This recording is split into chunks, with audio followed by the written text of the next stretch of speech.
All right, so the first thing you'll notice is, of course, the basic worldview. And there are a lot of ways that you can put in what you think the basic worldview is. One is at the end of the chapter for Hinduism, where it says monistic Hindus believe that Brahman is the supreme unitary reality, the ground of all being. Understood as undifferentiated and without attributes, Brahman manifests itself as the world in all its particular forms. Thus, all things are inherently divine. Humans are unable to apprehend this ultimate reality because of attachment, delusion, and identification with the limited ego self. For dualistic or devotional Hindus, ultimate reality is typically understood to be fully embodied in a deity, such as Vishnu or Shiva. So, the basic worldview, using that and going a little further, is that there is an ultimate reality that we can't quite understand. But we begin to understand it through the myriad of things that it presents itself as. If you watch the video, you'll hear how that can even include astrology, can include animals such as the cow, the ox, um, is able to express itself in nature as well as through a whole range of gods and goddesses and various deities. The world in this way can be seen as monistic, pantheistic. We can use ideas like cosmological to say that, yes, we understand that there is a divine or a sacred component to cows, to other animals as well. We can talk about transcendental and say that there is this notion of an ultimate reality that is separate from this world as well. So the worldview, we can really look at it from a lot of perspectives for Hinduism. It's not as concrete as some of the worldviews we'll encounter later. Now, this very first part about describing the ultimate emphasizes this in the sense of the phrase neti neti. Now, this phrase is it's not in the current textbook. I think it was in a previous edition. Uh, it used to be in a different textbook that we once used for this course. The idea of neti neti is that I look out on existence and I say that's the ultimate power right there. But then, wait, neti neti. It is not this. It is not this. It is something more. It is something greater.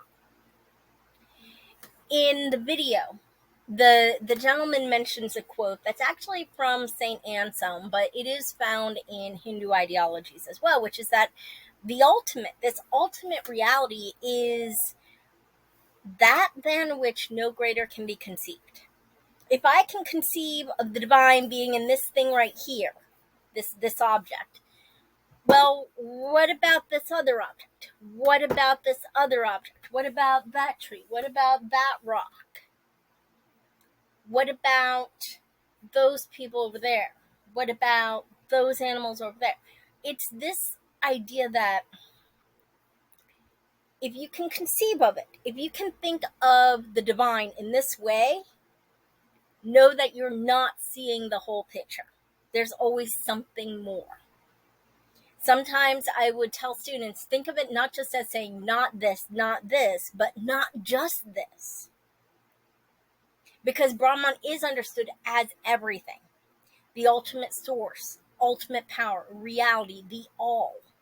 Now, how we come to understand Brahman is through, well, a whole host of different ways. One of them is through the concept of Sat, Chit, and Ananda. And so, if you have your textbook, it does talk about this. Let me find. It comes in between pages 104 and 107. Does it printed 108.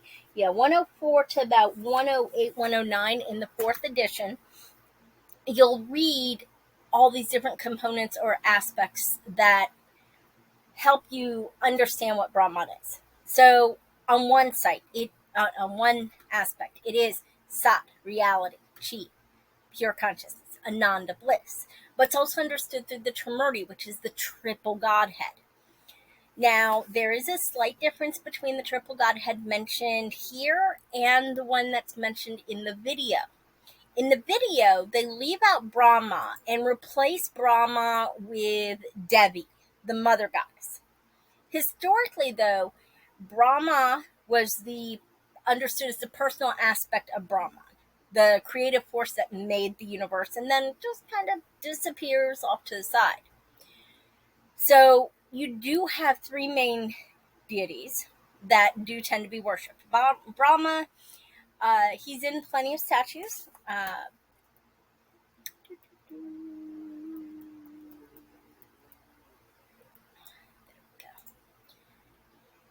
There. So Brahma's seen here where he's looking in every which direction. Vishnu is here in the center. There's Shiva with the Trishula. All right, so Brahma is the creative force. Done, gone. Vishnu is the preserver. He's associated with the sun. He's had at least 10 incarnations or avatars. The primary two are Rama and Krishna. Rama is very important to the story that is in your textbook about Hanuman, the monkey god. And Krishna is the core deity, in a sense, that is the story of the Gita. Images often show that Lord Vishnu is with his consort Lakshmi or Sri. Shiva is known for destruction. And oftentimes it's forgotten that it's not just destruction, it's also rebirth. It's fertility. In the Vedas, he's known sometimes as Rudra. His consort is often Parvati, who is the mother of Ganesh. Or his other consort is Kali. So the interesting thing about Kali, and I said I'd mention this when we went through the symbols in the last video, the other video. Kali is not somebody to trifle with. So Kali is part of the feminine divine. Just as there are actually hundreds of gods and goddesses, there's also plenty of feminine goddesses. I think I said that wrong. That's okay. So Kali is considered the very dark, the very dangerous goddess. If you do listen to the previously recorded lectures in the classroom, I told another story of her.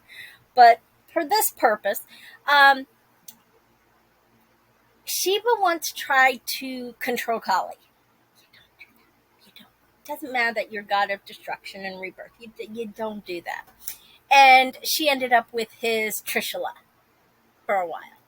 So nothing beats Kali when it comes to gods or goddesses. Now, coming back to Shiva, of course, the interesting thing is the story of Ganesh. One thing you're going to come across in Hinduism is sometimes that a ritual is about a story, and it's not necessarily about the person you might have expected, or the way that something happens is it's not contradictory, but it's complementary. So in the case of Ganesh and Shiva and Parvati, so Shiva was off fighting, battle, etc. Comes home, and there's this kid. There's a kid, and he's basically being in charge of the manners, being in charge of the thing. And he's telling this guy who just came up that he's not allowed to pass. He's basically telling Shiva, no, you are not allowed to go into the house. Shiva's like, this is my house. My wife is in there.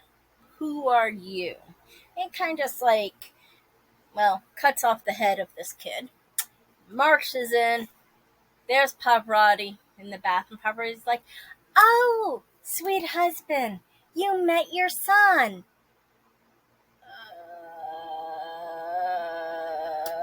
Yeah. So Shiva has to go, and he sends his men to cut off the first head they can find to put it onto the boy, and thus we have an elephant-headed deity. I'm sure Parvati was pretty upset. Well, so Ganesh was the obstacle. He was preventing Shiva from getting to his wife Parvati. However, Ganesh is known as the remover of obstacles, gets rid of things. It's interesting, even if a person does not, maybe they're not Shivites, people who follow Shiva, they might be Vaishnavites, they may even be philosophical Hindus. It is incredibly common for the first prayer in most all rituals, in most all prayers, to be to Ganesh, because you don't want anything to block you or get in the way of your ritual, of your prayer, of your studies. And so Ganesh is a very, very common deity to come across. All right, so feminine divine. I do want to mention you have Shakti, the mother goddess, whose most common forms, like I said, Kali, and you also have Durga. Durga conquers and destroys evil bathed in light. She is beautiful. I'm going to go ahead and I will put this PowerPoint, very old PowerPoint, up and make it available so you can see some of these images of Brahma, Vishnu, Shiva, and of Durga and of Kali. Kali is just fascinating. In this case, in this image here, she is actually dancing, so they say, on top of Shiva. So there we go. Shiva being known because he is considered both human and at times animal or wearing animal. Another note for Shiva is Shiva is also referred to as the divine hermaphrodite, meaning that half of Shiva can be male and the other half can be female in certain situations and times. All right, one thing I want to mention again, read through the nature of the divine reality. Read through divine reality as sound. Understand what Om is. God as an image, the divine in nature. And then read about the avatar. So that's going to talk about Rama coming down. All right. I'll be back in a few minutes to go into the origin and destiny of the world.